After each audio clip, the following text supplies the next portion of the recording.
RVR TV ప్రేక్షకులకు అనంతో అంతరంగం కార్యక్రమానికి స్వాగతం.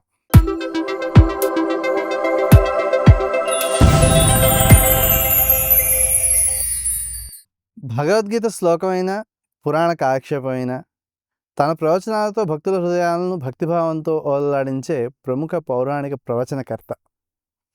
ధార్మికులు హైందవ ధర్మ ప్రచారానికి కృషి చేస్తున్నవారు, సనాతన ధర్మాన్ని, మన సంస్కృతి సంప్రదాయాలను సామాన్యులకు సైతం అర్థమయ్యేలాగా వారి ప్రవచనంలో ఆయన శైలితో అందరినీ ఆకట్టుకునే విశేషమైన నైపుణ్యం కలిగిన వారు.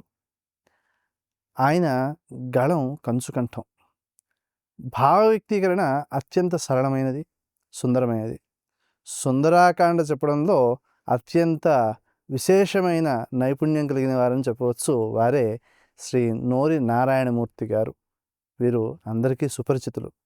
ఈరోజు వారి అంతరంగంలోని ఆసక్తికరమైన విశేషాలను, ధర్మ సూక్ష్మాలను, నేటి సమాజానికి అవసరమైన ఆధ్యాత్మిక సందేశాన్ని వారి ద్వారా తెలుసుకుందాము. నమస్కారం అండి. మీరు ఈరోజు మా స్టూడియోకి వచ్చి మీ గురించిన విషయాల్ని, మీ అంతరంగాన్ని మేము ఆవిష్కరించుకోవడం కోసం, మా ప్రేక్షకులకు మీ గురించి మా ద్వారా చెప్పుకోవడం కోసం జరుగుతున్న ప్రయత్నంలో మీ సహకారానికి కృతజ్ఞతలు. సంతోషం. మీరు ప్రధానంగా ఉపాసన చేసే ఆంజనేయ స్వామి విషయంలో, ఆయన్ని ఆరాధన చేసేటప్పుడు ఎటువంటి విషయాలు మీకు ఆ అనుభూతినిచ్చాయి? మనోజవం మారుతతుల్య వేగం జితేంద్రియం బుద్ధిమతాం వరిష్టం వాతాత్మజం వానరయూధముఖ్యం శ్రీరామదూతం శిరసా నమామి. నేను ఆంజనేయ స్వామి వారి పాదములు పట్టుకున్నాను కదా, నాకు ఈయనే సర్వదేవతా స్వరూపంగా కనపడతాడు. ఇది ఒక పెద్ద అనుభూతి. నీమది రామచంద్ర పద నీరజగంధ సమావృతం బగున్. స్వామివారి దగ్గరికి వెళ్ళి అడిగాం, స్వామి నేను నీ దగ్గరకు వచ్చాను, నేను వచ్చినప్పుడు నువ్వు ఎలా ఉన్నావు? ఎక్కడో రాముల వారిని ఆలోచిస్తున్నావు. నీమది రామచంద్ర పద నీరజగంధ సమావృతం బగున్ నామది తావకీన చరణద్వయ సంతత చింతనం బగున్ రామకథాలతాంతమకరందము గ్రోలి జనాళి శోకమోహమయవార్ధి సంతరణమంద వచింపగదయ్య మారుతి. నువ్వు రాముని పాదములు పట్టుకుంటే నేను నీ పాదములు పట్టుకున్నాను. దేనికని? నాకు దివ్యమైనటువంటి అనుభూతులు కలిగించు. ఐహికమైనటువంటి సుఖాల మీద వాంఛలేదు. విద్య నేర్పావు. నేను ఎప్పుడైతే వేదిక మీద కూర్చోబెట్టడానికి నువ్వే అర్హతుడివి. ఎందుకంటే వాక్య కోవిద, వాగ్విదాంబర వేరు, వాక్య కోవిద వేరు. వాల్మీకి నారదుల వారిని ఏమన్నాడంటే, వాగ్విదాంబర మా గురువు గారు, తపస్వాధ్యాయ నిరతం తపస్వి వాగ్విదాంబరం అన్నాడు. అంటే వేదాంత రహస్యములు, ఆత్మతత్వాన్ని చెప్పగలిగేటువంటి వాడు మా గురువు గారు. మరి రాముల వారు ఆంజనేయ స్వామి వారికి ఇచ్చిన బిరుదేంటి? వాక్య కోవిద. లక్ష్మణ నా ఋగ్వేద వినీతస్య నా యజుర్వేద ధారిణ. అంతేకాదీన వాక్య కోవిద, వాక్య నిర్మాణాలు చెయ్యటంలో అనుభూతులు చెప్తున్నాను నేను. వాక్య నిర్మాణాన్ని, అక్షరాన్ని కూర్చటంలో ఆంజనేయుని మించిన వాడు లేడు అనడానికి ఒక ఉదాహరణ, ఒక అనుభూతి. ఆంజనేయ స్వామి వారిదే నాది కూడా. ఆంజనేయునికి కష్టం వచ్చింది, నాకు కష్టం వస్తుంది. ఎందుకు రాదు? కలతగా నిలిచినారు కన్నీటి ధారలతో స్వామి సీత కనపడకపోతే. ఆత్మహత్య చేసుకుంటాననుకున్నాడు ఆయన, మామూలుగా కాదు. అప్పుడు ఆయన ధైర్యాన్ని వహించి కళ్ళనీళ్లు తుడుచుకొని వాక్య కోవిద, నవవ్యాకరణములను చదవటమే కాదు, ఆయన నవవ్యాకరణముల మీద సాధికారత కలిగినవాడు. ఇప్పుడు ఒక పద్యం చెప్తారు చూడండి, అవధానం చూడండి, ఎంత గొప్పవాళ్ళు. వాళ్ళకి అక్షరం మీద అధికారం ఉంటుంది. అది అమ్మవారి అనుగ్రహం, లేకపోతే వాళ్ళ పూర్వజన్మ సుకృతం. మనం అక్షరాన్ని ఉపయోగించలేము, మనకు ఊహ రాదు. అసలు భావుకత కలగాలి కదా. అవును. ఆ భావుకత రావాలి అంటే ఆ కిరణం తగలాలి. అది కిరణం తగలాలి అంటే దైవానుగ్రహం కావాలి. దైవానుగ్రహాన్ని సంపూర్తిగా పొందినటువంటి మహానుభావుడు దైవస్వరూపుడే కనుక కవి ఆయన ఎవరు? కవి కవులకు కవి.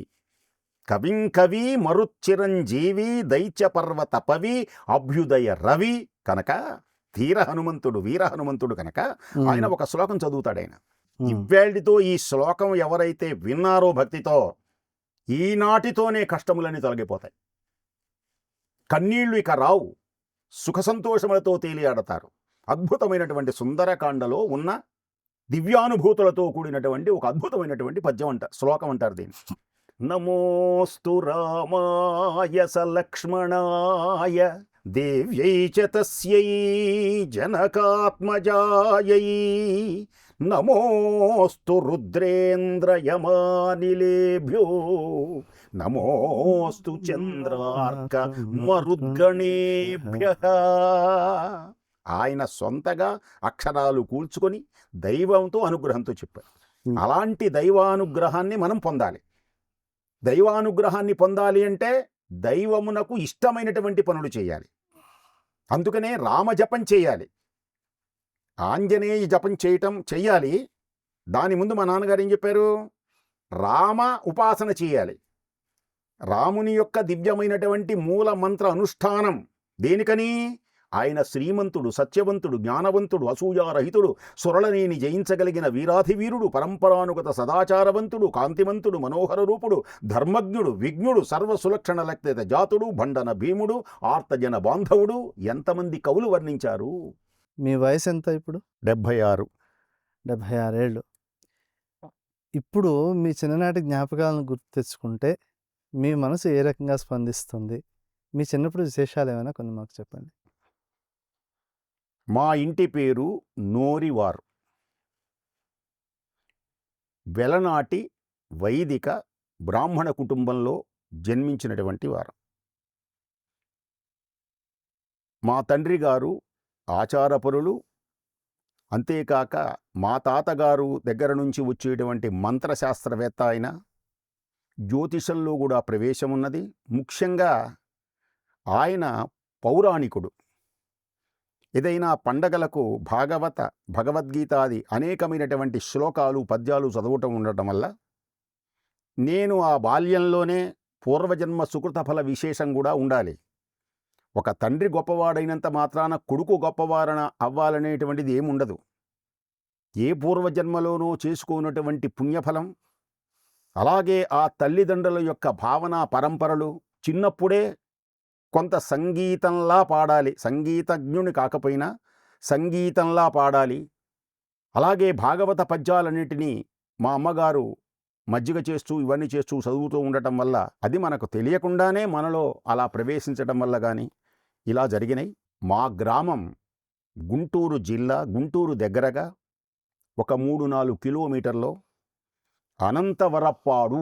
కొంతకాలం ఆ గ్రామంలోనే చదువుకోవడం, దగ్గరే గుంటూరు రావటం వలన హై స్కూల్ విద్యను చదువుకొని ఆ తర్వాత కళాశాల విద్యలో చదవాలి అని భావించి, మరి భగవంతుని యొక్క అనుగ్రహం ఏమో నాకు తెలియదు, సంస్కృత పాఠశాలలో చేరడం జరిగింది. అక్కడ అద్భుతమైనటువంటి ఆనందం. ఒక వ్యక్తి అభివృద్ధి చెందాలి అంటే సద్గురువు యొక్క బోధన ఉండాలి. ఒక గురువు వల్లనే ఒక వ్యక్తి రాణిస్తాడు. ప్రతి వ్యక్తిలో ఒక కళ దాగి ఉంటుంది. ఆ కళని గుర్తించి దాన్ని వెలికి తీస్తాడు గురువు.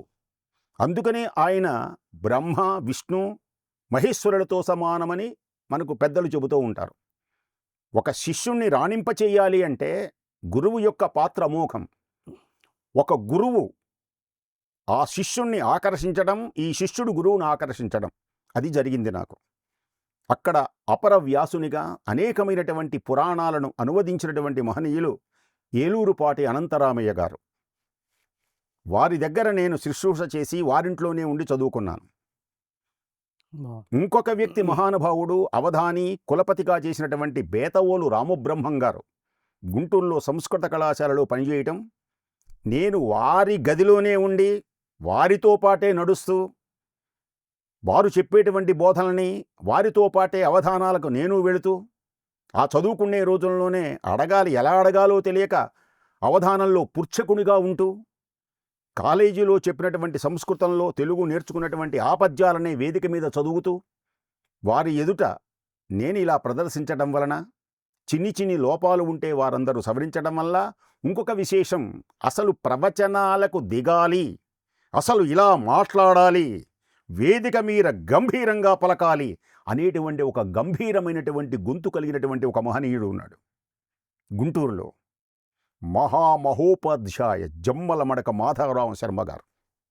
వారు కూడా ఏసీ కాలేజీలో నుంచి మా కాలేజీకి వచ్చారు. కరుణశ్రీ గారు కూడా ఉన్నారు అక్కడ. అనిల్ కుమార్ గారు అనేటువంటి వారు ఉండేవారు. అందమైనటువంటి ఆ బాల్యాన్ని అల్లరి చిల్లరిగా తిరుగుతూ ఉన్నా దానిని సద్వినియోగపరుచుకోవడానికి కారణభూతమైనటువంటి వారు, ప్రభావితమైనటువంటి వారు, అట్టి గురువుల యొక్క దివ్య అనుగ్రహం నా మీద ప్రసరించడం, ఆ ప్రసరించడం వల్ల కొన్ని వారిలాగానే నేను మాట్లాడాలి, ఆ వారిలాగా మాట్లాడుతూ నాలో ఉన్నటువంటి సహజత్వాన్ని కూడా వెలికి తీయాలి అనేటువంటి భావాలు కలిగి నేను ఈ మార్గాన్ని బాల్యాన్ని అనుసరించడం జరిగింది.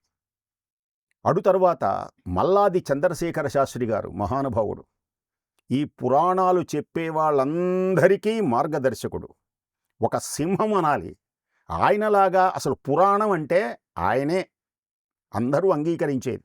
పండితులందరూ, అవధానులు కానివ్వండి, విద్వాంసులు కానివ్వండి, ప్రవచకులు కానివ్వండి, ఆయన చెప్పేటువంటి బాణి అత్యద్భుతమైనటువంటిది. మీరు సుమారుగా ఏ వయసు నుంచి పురాణాలు చదవడం అనేది ప్రారంభమైంది? అసలు పురాణాలే వృత్తిగా పెట్టుకున్నదేమో 22వ సంవత్సరం నుంచి. చిన్ని వేదికల మీద చదువుకునేటువంటి రోజుల్లోనే 15-16 సంవత్సరములప్పుడే ఈ ప్రబంధాలన్నీ ఉండటం వలన, ఆ ప్రబంధాల్లో ఉన్నటువంటి పద్యాలను నేను చదవటం వలన వేదిక మీద చదివితే ఎలా ఉంటుంది? ఒక పండితుడు ఎదుట ఒకనొక సందర్భంలో అనంతరామయ్య గారు ఆ కాలేజీలో నువ్వు మాట్లాడరా అన్నాడు. పోతన గారి నారాయణ శతకం అని రాశాడు ఆయన, భాగవతమే కదా. దానిలో అనుప్రాసలతో ఒక పద్యం ఉంటుంది. అది చాలా అద్భుతంగా ఉంది. చిన్నప్పుడు దసరా పద్యం అని కూడా అంటారు దీన్ని. చెప్పండి. దసరా పద్యం. ధరసింహాసనమై అన్ని చూడండి, అయ్యి అని వస్తాయి. ఇది పోతన గారి ప్రత్యేకత అన్నమాట. అందుకని పోతన గారి పద్యాలు ప్రజల నాలుకల మీద ఉంటాయి. ధరసింహాసనమై నభంబు గొడుగై తద్దేవతల్ భృత్యులై పరమామ్నాయములెల్ల వంది గణమై బ్రహ్మాండమాకారమై సిరిభార్యామణియై విరించి కొడుకై శ్రీగంగ సత్పుత్రియై వరుసన్నీ ఘనరాజసంబు నిజమై వర్ధిల్లు నారాయణ. ఇలాంటి పద్యాలు చదవాలని వేదికల మీద ఆనాడు ఆ ఊహతో మొదలుపెట్టాను. మామూలు చదువులు పూర్తి చేసుకుని తర్వాత పోస్ట్ గ్రాడ్యుయేషన్, తర్వాత పిహెచ్డి, అంత స్థాయికి ఎదగడానికి మిమ్మల్ని ప్రోత్సహించిన వారు ఎవరు? ప్రోత్సహించినటువంటి వారు గురువులే. మనస్సులో చదువుకోవాలి అనే అనుభూతి ఉండాలి ముందు. ఏ విద్యార్థికైనా నేను అభివృద్ధి చెందాలి అనేటువంటి భావన కలిగిన తర్వాత దీనికై ఎవరున్నారు? ఒక చీమ ఉన్నది. ఒక చీమ చాలా చిన్నది, దాని తలకాయ ఇంకా చిన్నది, కానీ అది ఎంత తెలివిగలది అంటే వాటిని చూసి కూడా మనం ప్రభావితం అవ్వాలి. అదేం చేస్తుంది? పంచదారని మట్టిని కలిపేస్తే అది పంచదారనే తీసుకుంటుంది. ఈ లక్షణం ప్రత్యేకించి విద్యార్థికి ఉండాలి, చదువుకునేవాడికి ఉండాలి. ఈ భూమండలంలో మొట్టమొదటి విశ్వవిద్యాలయం ఏది అంటే నైమిషారణ్యం. ఆ నైమిషారణ్యంలో మొట్టమొదటి కులపతి ఎవరు అంటే శౌనకుడు. ఆయన దగ్గర ఎంతమంది శిష్యులు ఉండేవాళ్ళు అంటే 88,000 మంది శిష్యులు ఉండేవాళ్ళు నైమిషారణ్యంలో. ఆ శౌనకుడే తన శిష్యులకు చెప్పాడు ఏమని? పెద్దలు ఏదైనా పలుకుతున్నప్పుడు పురాణాలు మనం వినాలి. విన్నందువల్ల చదవటం ఒక ఎత్తు అయితే వినటం వల్ల అఖండమైనటువంటి జ్ఞానం కలుగుతుంది అని శౌనకుడు ఉగ్రశ్రవ శౌతి రోమహర్షణుడు అని పేరు కలిగినటువంటి వానికి 18 పురాణాలు సర్వాధికారాలు వ్యాసుడిస్తే ఉమ్, ఇక్కడికి వచ్చి తెలియచేశారు వాళ్ళు.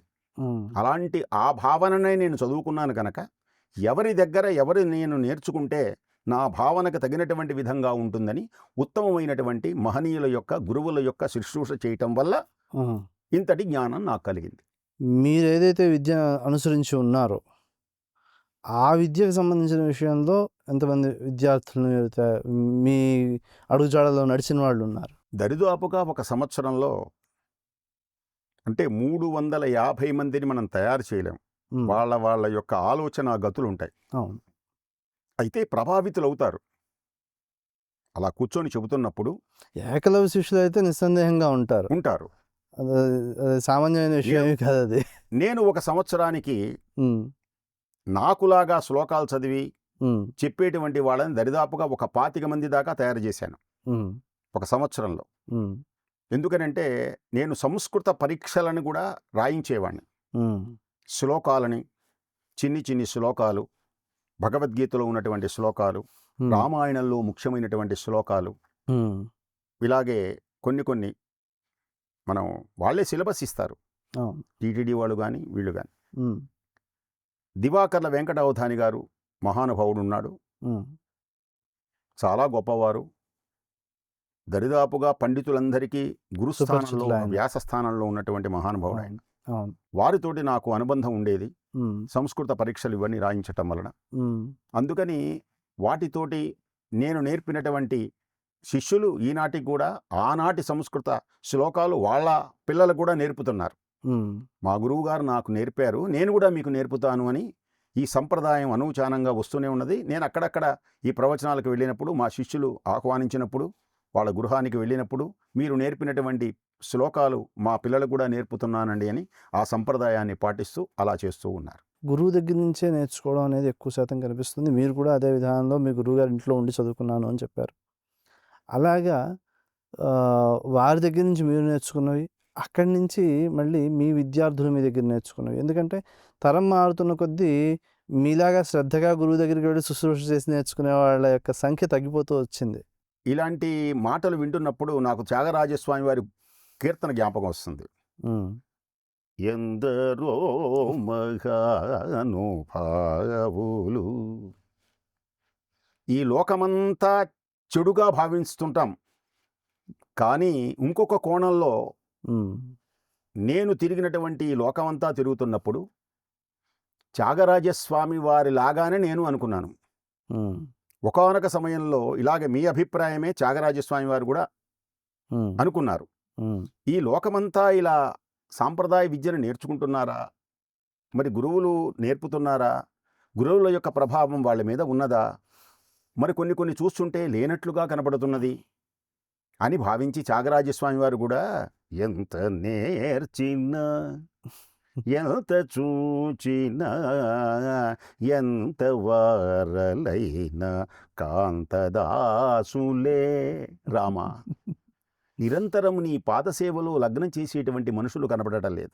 ఉమ్, ఎవరు చూచినా కాంతా కనకాలకే లోనవుతున్నారే ఉమ్, అని భావించి మరల లోకాన్ని తిరిగి ఆయన అన్నాడు, కాదు స్వామి, ఏదో కొందరు వాళ్ళ కర్మను అనుసరించి ఉండవచ్చునేమో, కానీ మానస వన చరవర సంచారము నిలిపి మూర్తి బాగుగా పొడగనెడి వారలెందరో మగానుభావులు. ఒకవేళ నా దగ్గర నేర్చుకున్నటువంటి వాళ్ళందరూ అలా ఉన్నారా అంటే చెప్పలేము. ఉమ్, పోనీ నా దగ్గర నేర్చుకునేటువంటి వాళ్ళందరూ సంప్రదాయాన్ని పాటించటం లేదా అంటే అది నమ్మలేవు.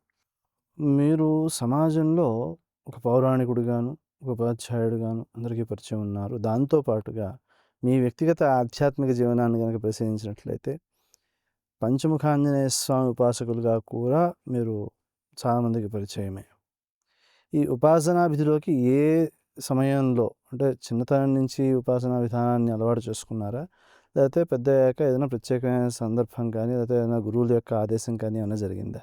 అసలు నేను సహజంగా ఒక మంత్రశాస్త్ర ఆచార కుటుంబంలో పుట్టడం వలన ఉమ్, నాకు చిన్నతనంలోనే సశాస్త్రీయంగా ఉపనయనం అవ్వటం వలన 1 సంవత్సరంలోనే దరిదాపుగా సంధ్యావందనం, ఈ చిన్ని విఘ్నేశ్వర పూజ, పుణ్యాహవచనాలు ఇంట్లోనే జపించటం వల్ల నాకు మా నాన్నగారే జయరామ శాస్త్రి గారని మా నాన్నగారు, శ్రీలక్ష్మమ్మ గారని మా తల్లిగారు.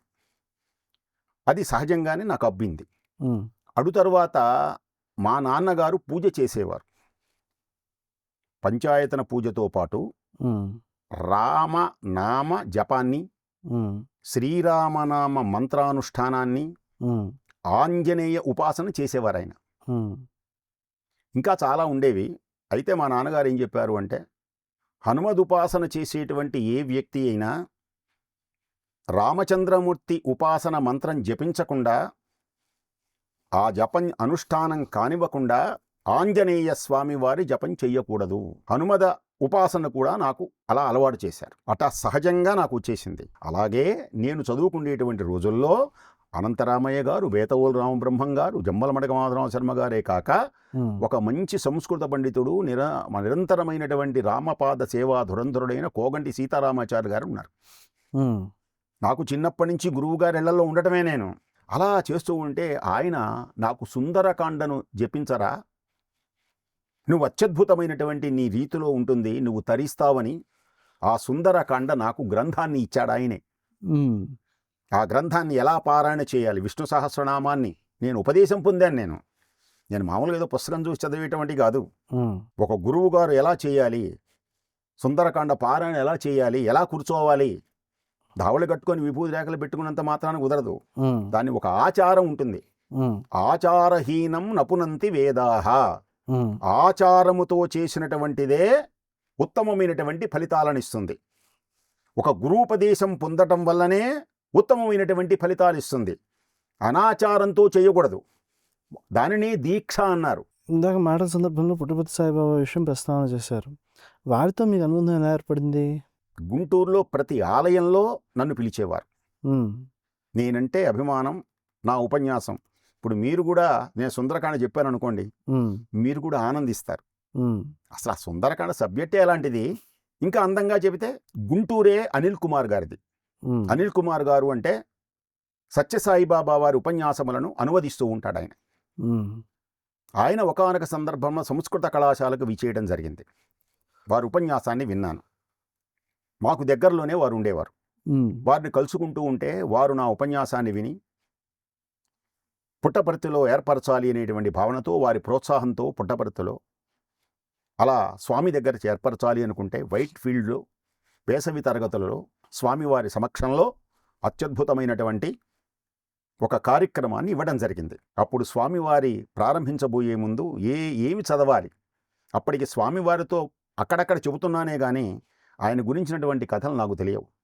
అప్పుడు గుంటూరులో కరుణశ్రీ గారని మహానుభావుడైన నా గానాన్ని విని, గాన కళా సుందర కరుణశ్రీ జంధ్యాల పాపయ్య శాస్త్రి గారు ఆయన పేరు. అసలు ఆయన పేరు తెలియని వాళ్ళు ఎవరుంటారు? పుష్ప విలాపం ఇవన్నీ కూడా ఆయనే. ఇవి కాక ప్రత్యేకించినటువంటి మహా అద్భుతమైనటువంటి ఒక పద్యం ఇచ్చారు ఆయన నాకు. ఇది చదవరా స్వామి దగ్గర అని. ఓహో, ఆనంద పారవశ్యించింది. సభలో కరతాళ ధ్వనులు జరిగినాయి. ఏమిటా పద్యం? అద్భుతమైనటువంటి పద్యం. స్వామి యొక్క కంఠం ఎలా ఉంటుంది అంటే, భక్తవరేణ్యులారా, మంగళ కైసికి మధుర మంజుల కంఠుడు, మంగళ కైసికి మధుర మంజుల కంఠుడు, సర్వమంగళ మంగళ దేవత, భువన మంగళ భావ సువర్ణ సుప్రభారంగదపాంగ వీక్షణ తరంగిత శాంతి నికేతనుండు, మన బంగరు సత్యసాయి మన పాలి కలండు విచారమేటికిన్. స్వామి నా దగ్గరకు వచ్చి ఆనందించి స్వామి పాదాలకు నమస్కరించి ఆయనను కౌగులించుకొని నేను అప్పుడు ఆయన ఆశీర్వదించారు రూములో.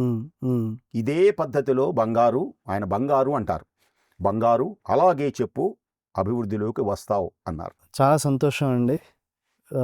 మీరు మీ ఆధ్యాత్మిక అనుభవాలను, విద్యా విశేషాలను, అలాగే మీరు సాధించిన విజయాలను మాతో పంచుకున్నారు. మా ప్రేక్షకులకు ఒక మార్గదర్శనాన్ని చేసే గురువుగా మా దగ్గరికి వచ్చి మీ అంతరంగాన్ని ఆవిష్కరించినందుకు చాలా చాలా సంతోషం. చాలా ఆర్వీఆర్ ఛానల్ వారికి మీకు కృతజ్ఞతలు తెలుపుతూ చివరగా ముగించేటప్పుడు దైవభక్తి, పాపభీతి, సంఘనీతి, దేశభక్తి పుట్టినటువంటి ప్రతి మానవుడికి ఉండాలి.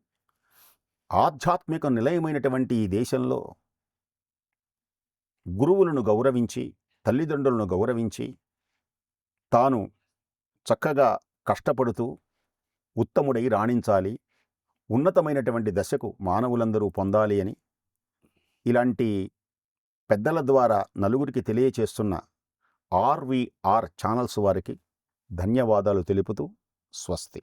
నోరి నారాయణమూర్తి గారి వంటి మహోన్నతమైన వ్యక్తులను అంతరంగ కార్యక్రమం ద్వారా ఆర్వీఆర్ టీవీ ప్రేక్షకులకు పరిచయం చేయడం, వారి అంతరంగంలోని అనేక విషయాలను ఆవిష్కరించుకోవడం చాలా ఆనందకరంగా ఉంది. ఇటువంటి మహోన్నత వ్యక్తుల్ని మరో కార్యక్రమంలో మళ్ళీ కలుసుకుందాం. అంతవరకు సెలవు. నమస్కారం.